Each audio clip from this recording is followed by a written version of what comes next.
ৰাজ্যৰ স্বাস্থ্য খণ্ডৰ কিছু হতাশজনক ছবি ডুমডুমাৰ টেকৰী আদৰ্শ চিকিৎসালয়ৰ বিধ্বস্ত ৰূপ চিকিৎসালয়খনত নাই চিকিৎসক নাৰ্ছ নাই কোনো ঔষধ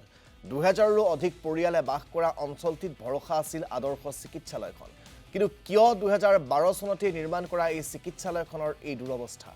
ৰাইজ তথা স্থানীয় দল সংগঠনে চিকিৎসালয়খনৰ এই দৃশ্যৰ কথা প্ৰশাসনক দৃষ্টিগোচৰ কৰি আহিছে যদিও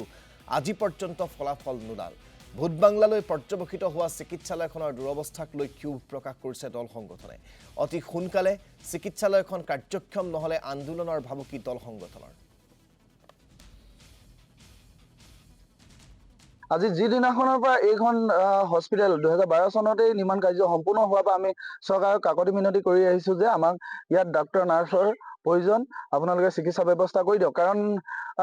এইখন বৃহত্তৰ টেকেৰীত ৫,০০০ৰো অধিক লোকে বাস কৰে তেখেতলোকে ভাবি আছে নেকি ইয়াত কোনো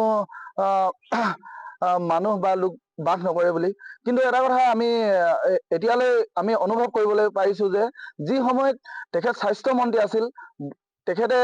টেকেৰী লোকসকলৰ খিলঞ্জীয়া লোকসকলৰ অসুবিধা স্বাস্থ্যৰ কাৰণে তেখেতে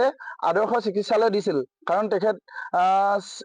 স্বাস্থ্য মন্ত্ৰী আছিল বৰ্তমান তেখেত মুখ্যমন্ত্ৰী হ'ল নেকি মুখ্যমন্ত্ৰী হলনি সেইটো আমি তেখেতক পোনপটীয়াভাৱে প্ৰশ্ন কৰিছো কাৰণ আমি ইমান দিনে ছ'চিয়েল মিডিয়াৰ যোগেদি কৈ আছো তেখেতক আমি নথি পত্ৰ পঠিয়াইছো যে আমাক